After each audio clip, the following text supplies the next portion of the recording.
if you watch the news or any other sort of public publication, you'll find a lot of people out there are taking random medications and antibiotics to see if they'll have any sort of effect on COVID, whether it be to protect them from the virus or to help alleviate their symptoms. There's just a lot of misinformation out there. That's why I personally came across Jerry Wright's TED Talk. I believed he was going to address antibiotics and how they could affect COVID, but in fact, I was wrong. And through further research into his subject that he was talking about, the antibiotic crisis, I think I found a situation that's a lot more dire than what we're facing right now. Jerry Wright, in his initial TED Talk, he talked about the antibiotic crisis, how there's different strands of bacteria out there that are immune to our current pool of antibiotics. There's just several different strands out there that can infect us, and we would have no means of stopping it. And even though that might not sound as bad, you might think you could just get over it. There's a lot of people out there who could get infections after surgery, after organ transplants, that would lead to their death, and that's never a good thing. Some of the expertise that he's in his career, Jerry Wright, he is the director of Michael D. Groot's Institute of Infectious Disease Research. He's a professor in the Department of Biochemistry and Biomedical Sciences, and he's an associate member of the Department of Chemistry, Chemical Biology, and of Pathology, Molecular Medicine. And if that extensive career is enough for you, he is educated with a bachelor's degree in biochemistry, and he has his PhD in just general chemistry.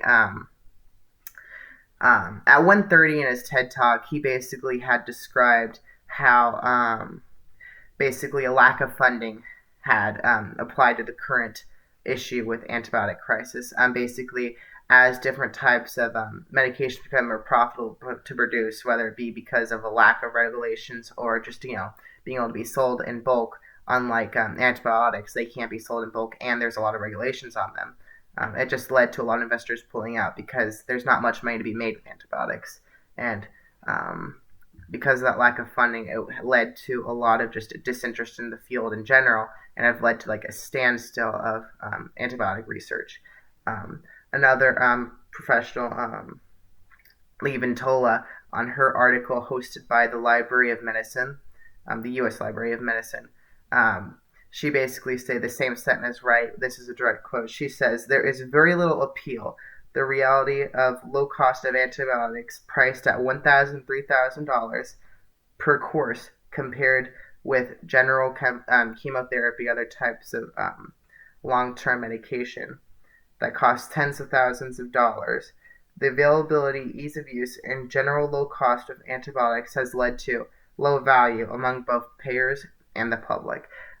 She just basically shared the same sentiment there, that there's a lack of interest in it because there's not much money to go around for people who have invested in antibiotics. And to basically conclude with this, I think even though it may be a risk for investors to put their money in antibiotics, it's more of a risk to general society as a whole for us to ignore the situation. Antibiotics are important, and if we don't continue our research, we might have a standstill where most bacteria strands can just watch through any sort of our antibiotics. So with this in mind, we must keep this field of research alive and well. Thank you. Also, here's my room.